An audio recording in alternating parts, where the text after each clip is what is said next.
Now, I want to get busy on the first couple of subjects for today. Everybody that's okay, say I'm okay. Here's the first subject that I found so interesting. I want to share it with you. Then I want to talk about personal development, the subject that I started listening to age 25 that revolutionized my whole life, from my mentor, Mr. Earl Schoaf. Here's an interesting subject. Just jot it down now. It's called Enlightened Self-Interest. Enlightened self-interest. It's a fascinating study to study the idea of self-interest. But just make this note, all of us, have self-interest. The key is for it to be enlightened so that everybody wins and no one loses. Our first interest is to survive. What does it take to survive? Our second interest is to succeed. What does it take to succeed? What does it take for me personally to survive and to succeed? Can I legitimately be interested enough in the things that help me both succeed and survive? And here's what I discovered. The answer is yes.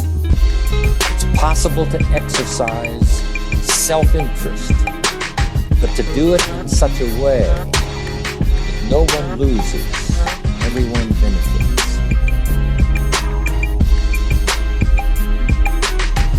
Key phrase: life was not designed to give us what we need. Life was designed to give us what we deserve. We do not reap a harvest in the fall because we need it. We reap a harvest in the fall because we deserve it. Not necessarily from a moral standpoint. Of course, there are some moral laws as well, spiritual and moral laws. But just the basic laws that simply say if you wish to reap, you must plant. So jot this down. Reaping is reserved for the planters. And the reason they reap is because they deserve it. They're the planters. They deserve to reap. Interesting Bible phrase that says, if you keep knocking, you'll find open doors.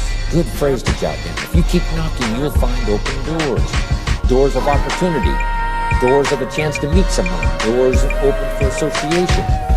Doors open to find someone special. Doors open to find a unique business colleague. If you keep knocking, the phrase says, doors of opportunity are open to those who continually knock. So we don't find open doors of opportunity because we need them. Only those who knock deserve to find an opening. But the promise is, if you continually knock, you'll find doors of opportunity. It says, if you search, you will find. So make the note, it's good. Finding is reserved for the searchers because they deserve it. Now, at first they may have needed it. They now know that just needing it is not sufficient. But if they need it, now they must qualify for it. The reason why you're going to be blessed with good ideas this weekend is because you've come searching. You've gotten on an airplane to come searching, and on your automobile to come searching. You got here searching. Now you're ready to receive. And for those who search, they will find answers. They will find plans. Imagination to stir yourself into action for future benefit. So if you search to find a good idea, you must go looking, searching. You've got to go to church. You've got to go to class. You've got to go to the seminar. You've got to go to the library. You've got to go to the books if you wish to find it. Rarely does a good idea interrupt you. Rarely.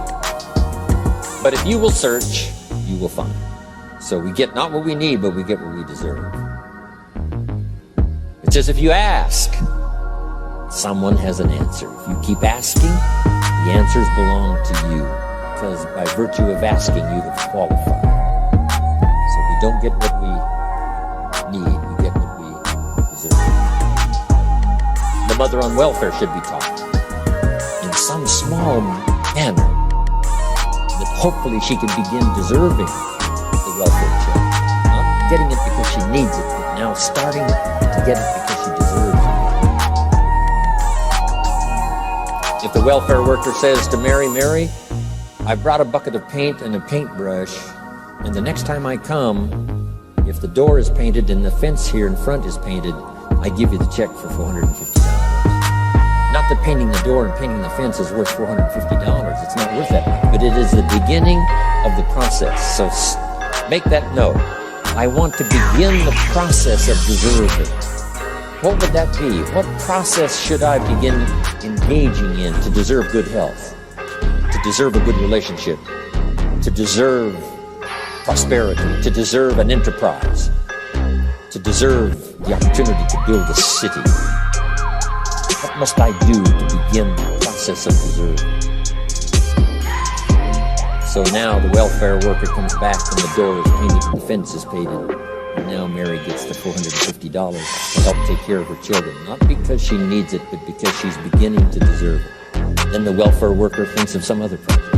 She said, Mary, if these weeds are gone and this little garden is cultivated, when I come back, now that the door is painted and the fence is painted, if the weeds are gone and this little garden is cultivated, you get the $450. And step by step, a new life is emerging, learning the process of deserving, not just needs. We teach our children at home, right? Child says, I need $10. So that language doesn't work here. There's plenty of money here, and the vaults are full. But to say I need $10 is not how you open the vault. So the child says what? Oh, how can I get that $10 that I need? So here's what they learn to say. How could I earn $10? Now the vault opens up. Now the money starts to flow. How could I earn $10? What could I do to earn $10? Not to get the money because you need it. Maybe you need the money. That's, all of us have needs. Here the key is to figure out how to open the vault, how to open the bank, how to open this unbelievable flow of resources to come our way. And here's the key, to deserve it, not to do it. You can't walk out to the field and say to the field, I need a crop. Here's what the field says. Here's what the ground says. Who is this clown that brings me his need but brings me no seed? So jot that down. Take your seed to the marketplace, not your need. Don't disclose your need to the marketplace, only your willingness. We'll talk about that a little later. Because the marketplace is not interested in your need, but they are interested in your seed. They're interested in your willingness to work. They're interested in your disciplines. They're interested in your eagerness. They're interested in your vitality, and your work ethic. That's what the marketplace is interested in. Not your need, but your seed. Get what we deserve. Old Testament God says, if you'll move toward me, I'll move toward you. See, that's how you get those occasions to meet God. You must make the move. God could say, you don't move, I don't move. You say, well, that's arbitrary. Well, when you're God, you can make it that way.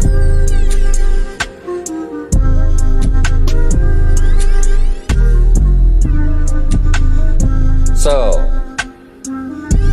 the law says if you wish to receive, now let's talk about enlightened self-interest. If you wish to receive, and we would call the wish to receive self-interest.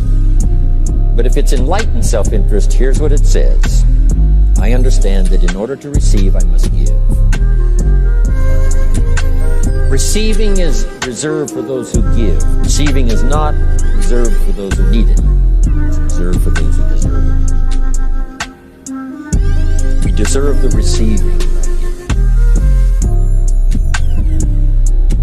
In fact, there's an extraordinary phrase in this little context, and here's what it says. It's better to give than it is to receive. Now, the uneducated person would find that difficult to ponder. Why would it be better to give than it is to receive? So let me give you one of the better phrases for the day. Here it is. Giving starts the receiving process. So of course it's better to give than to receive. How much receiving do you wish?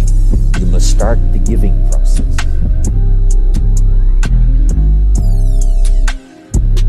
For me to receive my additional fortunes for the future, not necessarily for the money, because I don't need them. I take the money. I don't need them. But here's what I do need. For someone to say, a year from now, 5 years from now, Mr. Rohn, that seminar helped me change my life. And for whatever reason, I was brought here to this place for this time. And later someone says that. See, to receive that kind of thanks, it's unbelievable. Here's what you cannot buy. That kind of thanks. You can't buy it with money. You have to earn it.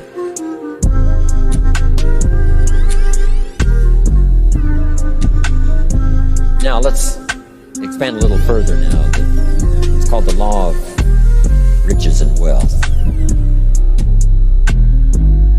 In our own self-interest, if we wish to be rich and wealthy and prosperous and healthy and all the valuable things we can think of for the human experience, how could we get there? It's understanding the law of enlightened self-interest and the law of deserving. The question was asked in the Bible, how can we be great? What is the key to greatness?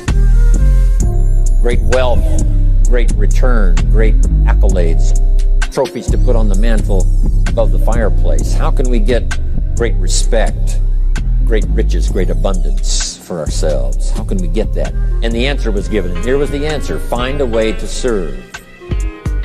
Find a way to serve the many. So I paraphrase it to read this. Service to many leads to greatness. Service to many leads to greatness. Someone says, well, about the best I can do is take care of myself. That's okay. Self-care, has its own reward, but it's very limited. Somebody says, I can't be worried about other people's problems. I got enough problems of my own. That's okay. Self-defense is okay. Self-preservation is okay, but it has a very limited reward. If you wish to change that into abundance, prosperity, and uniqueness, then here's what you must do. Help solve other people's problems. Help find answers for someone else. Not just for yourself, but for someone else. And in that kind of service, you now begin the process of greatness.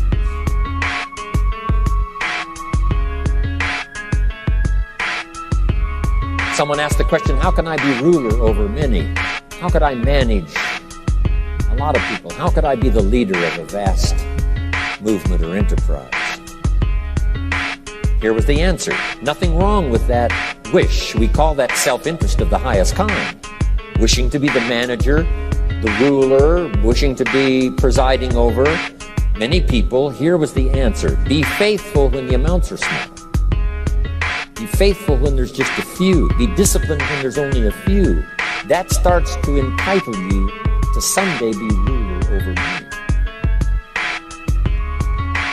You say, well, if I had a big organization, I'd really run it with a strong hand and I'd be a fabulous leader.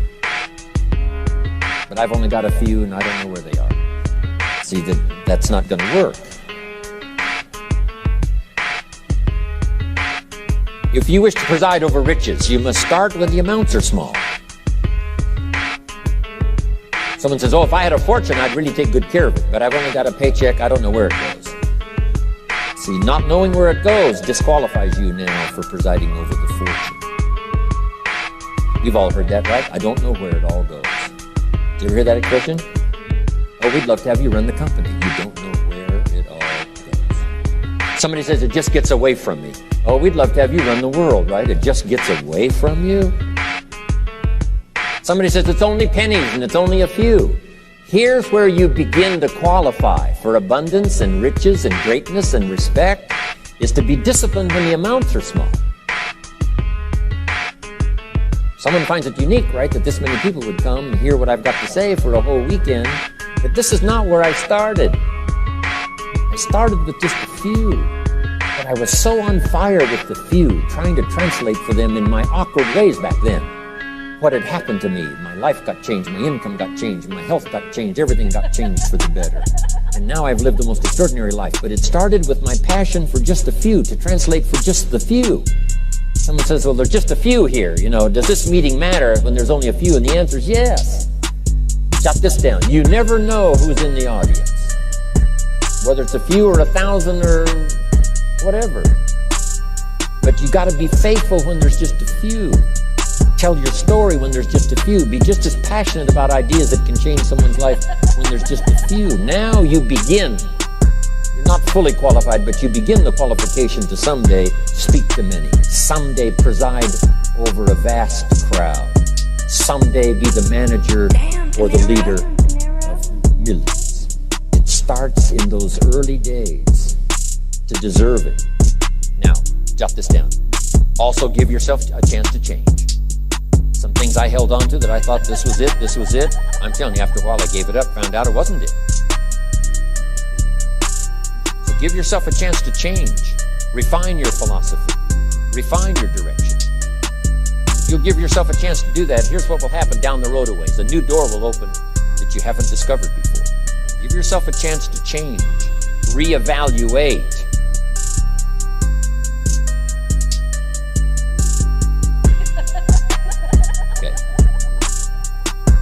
So let your library be a testimonial of your dedicated interest in accelerated personal development. That you will read whatever you have to read. You will hear whatever you must hear. And you will watch and see whatever you must see in order to make your life refined and worthwhile and achieve all of your purposes. That's what I want this stopping station to be these 3 days.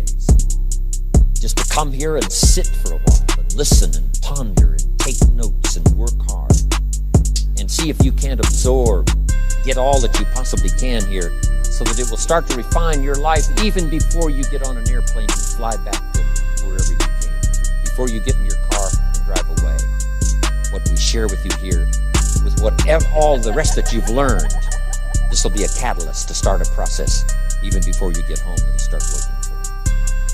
Some of you are going to set some goals. We're going to do the workshop tomorrow. Designing the next 10 years. Hopefully you'll come up with some new promises, some new objectives, some new ideas.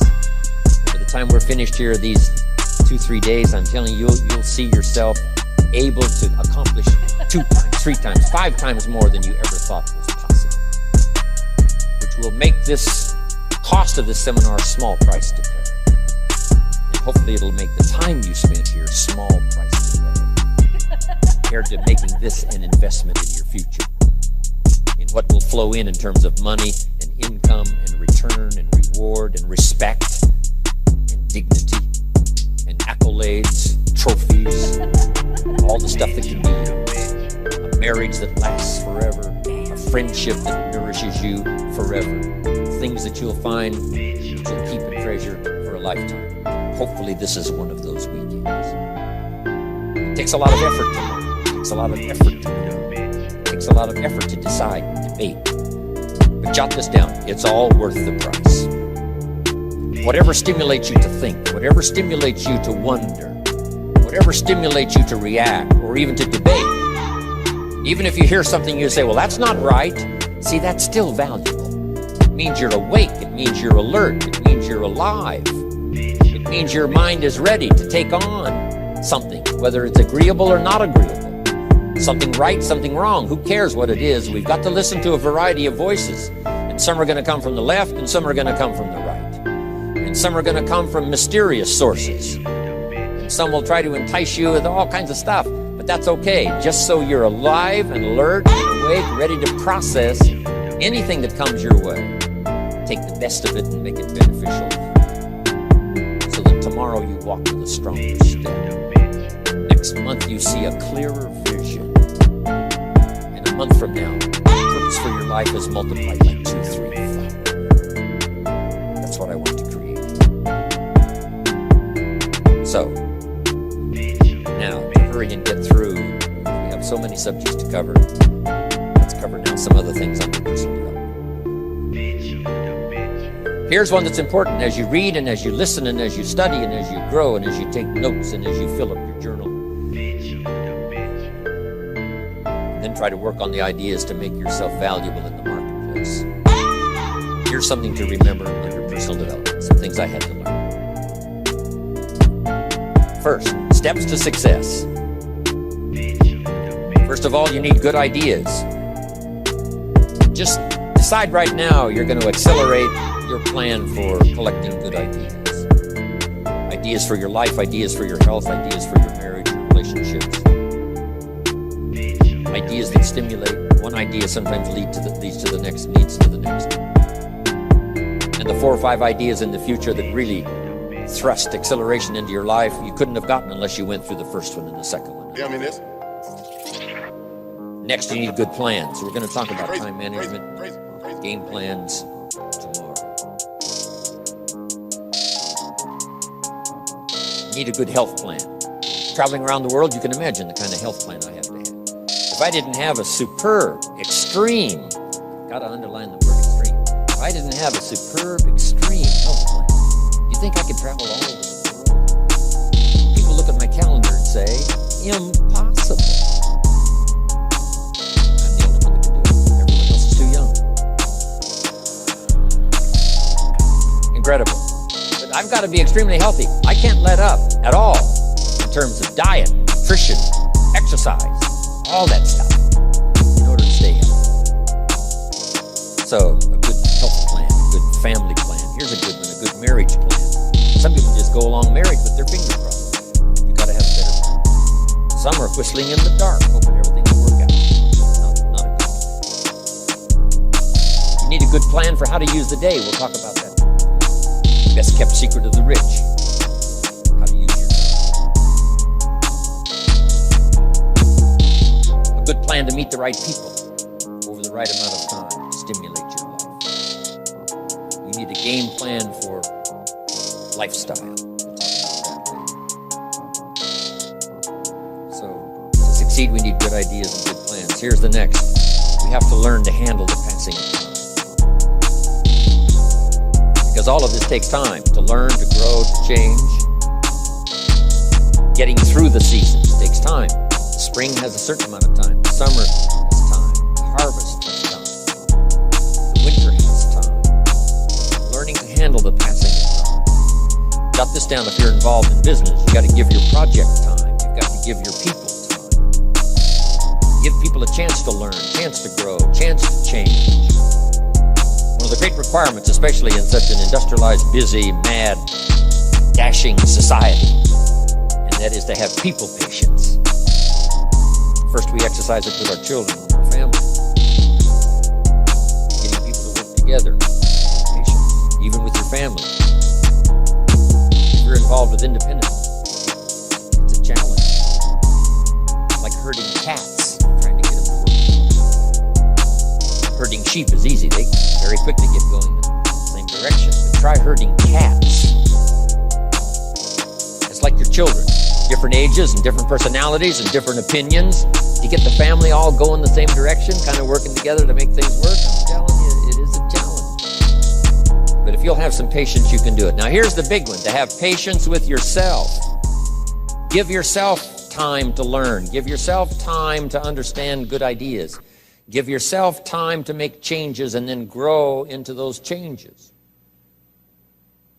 Give yourself time to refine your personality to fit the business, whatever business you're engaged in.